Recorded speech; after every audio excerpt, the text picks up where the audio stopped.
Alright, so here's a quick lesson of, what's his name?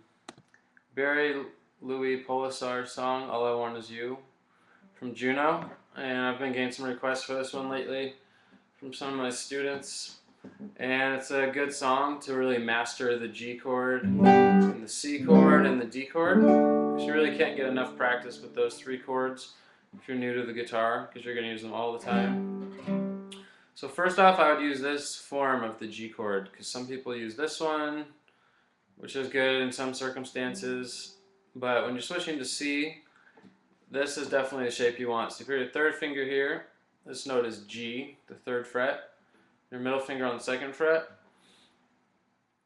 and try to keep up on your tips, and then your pinky up here. And now one thing I noticed is when people keep their thumb really low, like that, like when you're going to play single notes, it doesn't tend to work as well when you're doing the G chord. So you actually want to bring your thumb up more, and the reason why is this pinky will curl up like that. Eventually when you play long enough it doesn't matter, but if that pinky's curled up, you'll have better luck. So my pinky's nice and curled up, so then it doesn't collapse like that. You never want to see your fingers collapsing. So you want your fingers nice and tight.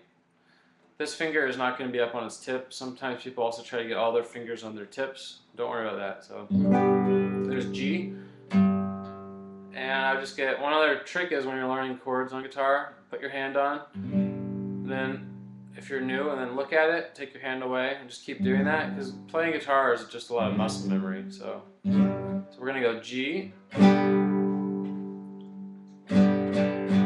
then we're going to go to C chord. Now C, for C chord, I just moved up those two fingers, got rid of my pinky, and put my first finger right there. And there's tons of info on C. I'm assuming most of you can do it, but if not, third finger here, third fret, middle finger, second fret, first finger up there. Now one huge trick with C chord, if you're a beginner, is let the tip of your finger touch this string, because you actually want to strum from right here, from this lowest note of the C chord, but sometimes you'll hit this note and it sounds really bad if you hit the low E string with C chord. So I'm always doing that, or I'll even keep my thumb up here and just touch it. So I'm not trying to hit this string, but sometimes it's going to happen. So when you're playing guitar, a lot of times you want to prevent mistakes before they happen. So one way is mute it either with your thumb or tip this finger, or I'm just doing both here just to be really safe. There's C chord, so you gotta make sure you can go from G to C. And the last chord is D, and I can keep my thumb here. Sometimes I see people trying to go like that. You don't need to do that. Just like that. So just D is one of the easiest chords on guitar. First finger, third finger, middle finger on F sharp. So you got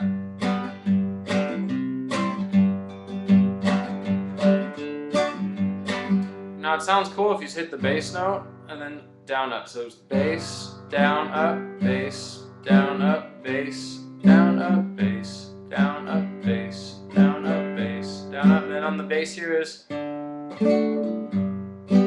the bass on the G chord is right there. Lowest note, bass on C chord is on the A string.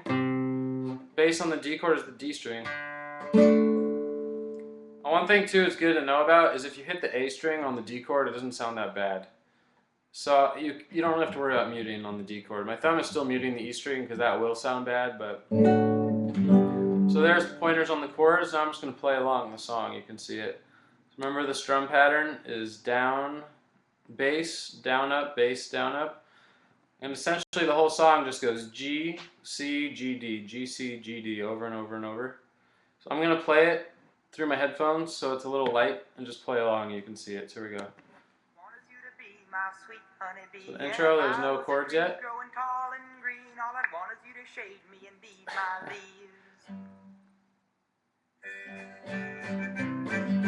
G, D, G.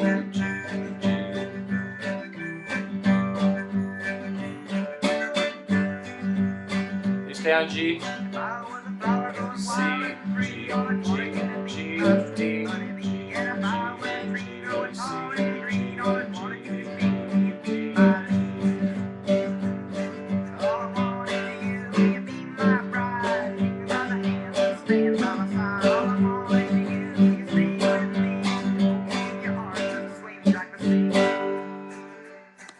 I was noticing with my students is occasionally at the end it does more G's. So I was trying to make them do that by ear, because at some point you don't want to be spoon-fed everything when you're learning guitar. You want to have to figure out some stuff by ear, because if you don't learn how to do it, then you never really progress to the stage where you can do it yourself. So this is a good opportunity to try to hear where the chord changes are. And one of the easiest ways to get better at detecting chord changes is to actually sing along. I don't like to sing very often, but if you sing, then when you're on the wrong chord, it will really stand out to you. You could even just hum the melody, because then you'll start to really know when you're on the wrong chord. So a lot of times when I'm playing, I'll just be singing in my head, and I can do the same thing. But if you actually do it physically yourself, you could just do it in private, so if you're embarrassed, but you'll really be able to tell, because like da da da da da da. Already I can tell just humming the first notes of the melody that I need to switch chords. So if you try singing along and playing, it will help you to know. So I'm going to do it again, and I'm going to make sure you can tell where it stays on G. I'm just gonna play it. You can watch. So ready? So here's the instrumental when he's just singing.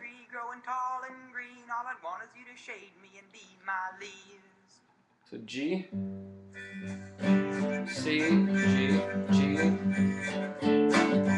G, C, G, G, D, and then G, G, G, G.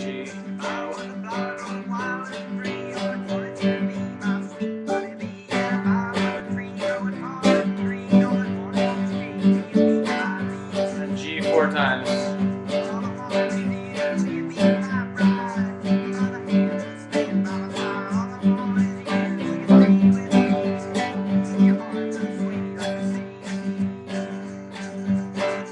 So basically at the end of the lines he does G 4 times. It's pretty quick. And one last thing is, if you have a little bit of a fingernail, a tiny bit, you can just use your finger to hit the bass like this. You just pretend your finger's a pick. Or you can actually use your thumb. You can use the rest of your fingers, or you can use your thumb and one finger.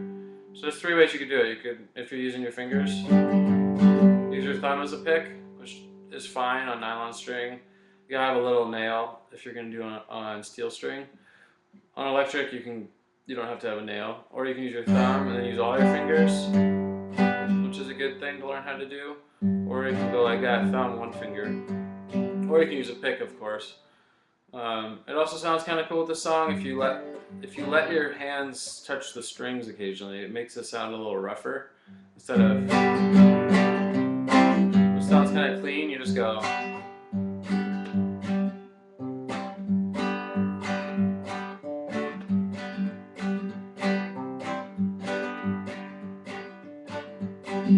So I'm just letting this hand just touch the strings occasionally a little bit. I didn't do a very good job right there, but.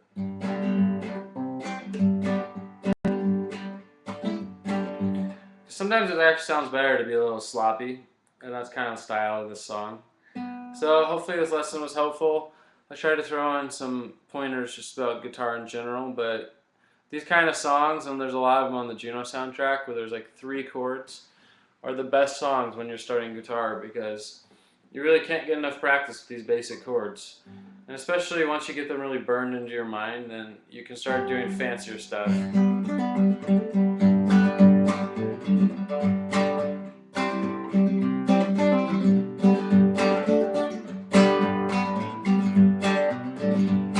And it becomes really easy to do that, but if you haven't had this firm knowledge of just doing these patterns over and over and over, it's real hard when you start mixing the notes up, because you have to think about it. Because when you see people just doing this, you